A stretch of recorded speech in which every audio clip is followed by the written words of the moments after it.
Welcome to 2023. It's a brand new day, a brand new season, a brand new hour, a brand new moment, a brand new you. We are about to begin this journey of another whole 365 days while still here on earth with the gift of life. Today I'm talking about the you know versus the you don't know. How well do you know you?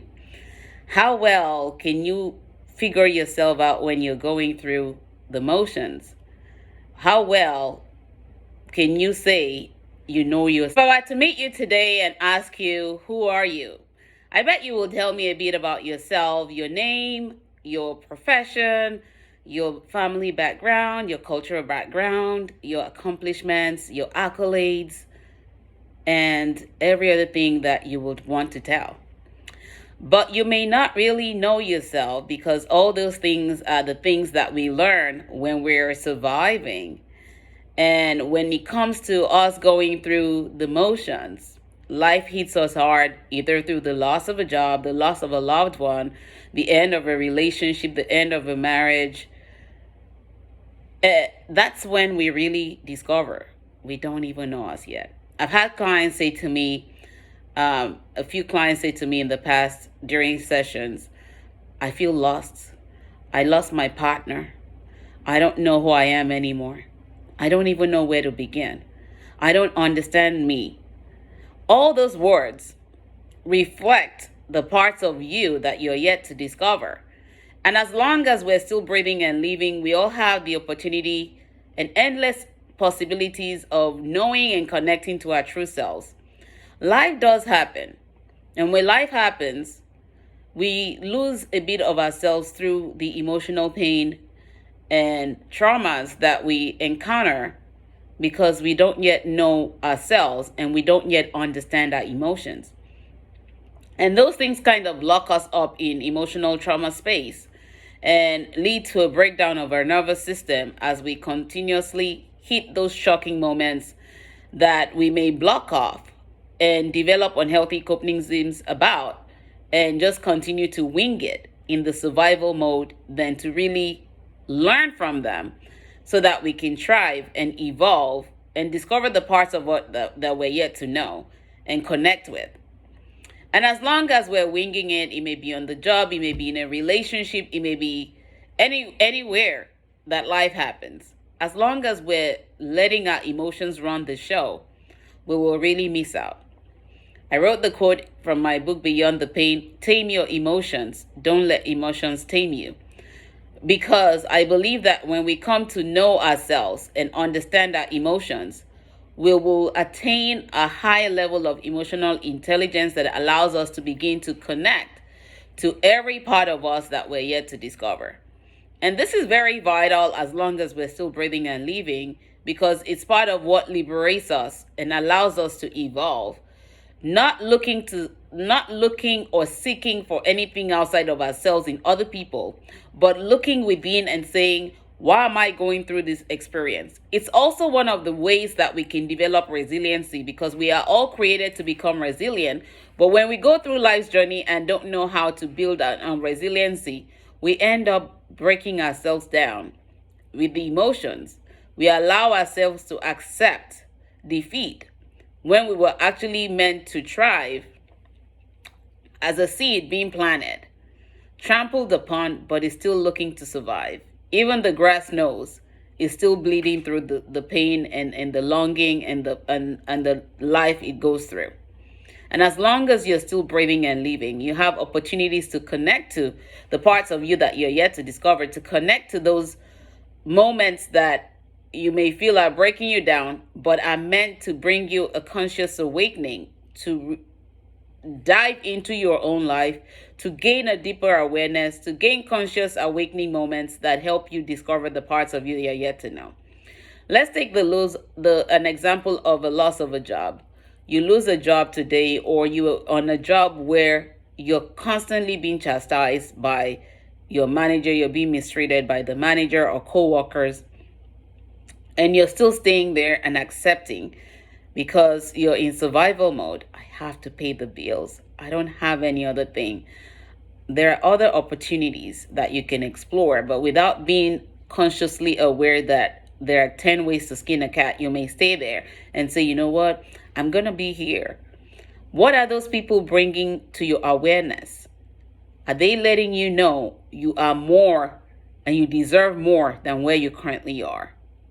That's an example for those in the job place, in the workplace. Look at yourself and ask, why are you choosing to accept less? Why are you choosing to stay in a place where you're not thriving? Why are you choosing to stay in a place where you're being abused? Why are you choosing to stay in a place where you're not gaining love? Why are you choosing to stay in a place that's making you lose your peace and turn you into pieces? Because those will bring you emotional breakdowns than breakthroughs. But there are also opportunities for you to explore so that you can break through and break free from what's currently breaking you down.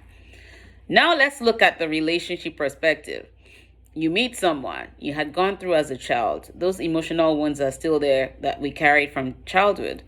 And you're projecting a lot on this partner to be the savior. You're looking for a rescuer. But at the long run, they may have impressed you by putting up a package, but you did not really see the gift within the package yet. You were only looking at the wrapping paper. After a bit, you open that wrapping paper up and you begin to see somebody different. And they show you things that mirror exactly those things that you have buried, those emotional wounds and pain. Those were the things that made it look attractive at first because they were not really helping you gain the conscious awakening that in those moments you were being awakened that you needed to heal. So the relationship ends and you go start a new one without examining, without learning, without gaining that conscious awareness that you may not even have set relationship goals or have a relationship vision yet. And so you repeat patterns and cycles all over again. And at some point, you're like, all these partners are the same. All men are the same. All women are the same. Oh, there are nasty men out here. There are nasty women out there. And we start slapping labels left, right, and center on these people without really looking, why am I connecting to such people? What is it about me that's making me attract these people? What is it about me that's choosing to accept pain as my only option? What is it about me that's allowing me to receive mistreatment as the only option?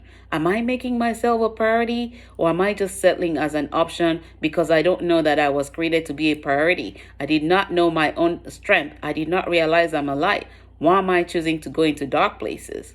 And until we come to the point of looking at things from that deeper perspective and seeing that we are who we attract and what we accept, we may continue to just wing it in life in the survival mode, develop unhealthy coping mechanisms that don't help us heal, but help us continue to survive, then thrive in life. So today I want you to take a pause and look at where you are currently and ask yourself, do I really know me? Outside of all the accolades, outside of all the accomplishments, outside of my name, outside of the titles. Because if all those were stripped from you in this moment, who would you be? Or who would you become? Those things are not meant to be permanent. They're meant to help us evolve in life and discover ourselves. And if you're stripped in this moment and it breaks you down, then it means you don't know who you are yet. So I want you to sit and ask yourself, who am I? Why am I here? What is my life's purpose? What is my life's vision? If I don't know it, then it's time for me to start to find it. Because the moment I'm able to connect to it, the moment I'm going to be able to own my truth, the moment I'm going to be allowing myself to embrace the parts of me that need to evolve and be discovered, to embrace the parts of me that need to learn, to humble myself enough to begin to allow myself to receive this light that has been dimmed by myself. And as I'm choosing to commit to this new journey, as I'm choosing to forgive myself, as I'm choosing to heal, as I'm choosing to learn, as I'm choosing to allow myself release so that I can release, then I can discover those parts of me that I'm yet to know. And until we are ready to do that, we may just be holding ourselves back from living the best life that we were created to be and become and evolve with and in while still here on earth. Remember that life is not promised. It is loaned to us. And we cannot allow ourselves to live life then we cannot allow ourselves to allow life to leave us than allow ourselves to live life. Live life, don't let life leave you. And as long as you're open and honest with yourself and accepting the truth that will liberate you, remember, truth is an attribute of love. You would allow yourself to become awakened to understanding your journey, to understanding your life, to connecting with the parts of you that you're yet to discover, to begin to own your truth and allow yourself to break through from what's breaking you down, to see that everyone that you meet has a purpose in your life, to bring your conscious awakening to the parts of you that you're yet to connect with and you're yet to know. And you are also doing the same thing in the parts of other people's lives as you go through life's journey. And as you look back, look at all those people that you may have met and not realize your purpose in their lives. How have you impacted their lives, either positive or negative? Ask yourself for forgiveness. Ask God to release you. If you can connect with them, write them a forgiveness letter and show them some love from where you are currently learning to operate from and you're going to continue to operate in. And allow yourself not be the judge of anything, because no one is perfect. We're all here to learn and evolve and connect to the parts of us we are not aware of yet. And as you connect, allow yourself to reconnect with your body, spirit, soul, and mind in oneness. Declutter your mind, declutter your house, and start to feed your mind with new perspectives that allow you to evolve on a daily basis. At the end of each day, come back and look at your goals. How did I meet my goals today? What was my impact in everybody's lives that I connected with? Was I able to leave them with something that's helping them evolve? Was I breaking them down? How did they connect with me? What did they help me gain awareness about? And if I'm not gaining awareness, I need to do the work to start to commit to myself and gain an awareness, so that the more I become self-disciplined, the more I'm able to be open to receive these things, the more I gain my epiphany moments, the more I gain awakening, and the more I'm able to transform my life. Remember that no one can do the work if you're not doing the work in your own space. And if you're not doing the work, you're going to hold yourself bound and not set yourself free. Life is for the living. And while you're still breathing and living and having your being in this moment that is loaned to you, choose to seek to find your true self. Connect with yourself in this journey of self-discovery called life. And as you do, remember that you're connecting with people on a purposeful basis, and make sure that you're leaving them better than bitter. Same thing with you. Make sure people are leaving you better than bitter. Make sure you have boundaries that are not making you accept less. Make sure that you're evaluating the way you're connecting to people, either in relationships, on the job, and ask yourself, what is my purpose in every moment that I'm living for?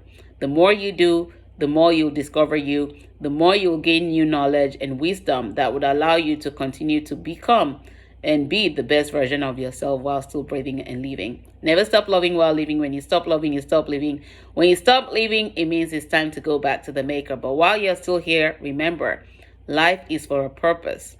And if you're not living in your purpose, then you may just be surviving and winging it. And remember, life is short and you don't own time. When time is taken, it means it's time to go back to the maker. Make good use of your time, spend it wisely, and be impactful in your own life as well as others, and live life to the fullest and with purpose while you're still here. Have an amazing new year. Talk to you soon. God bless. Bye-bye.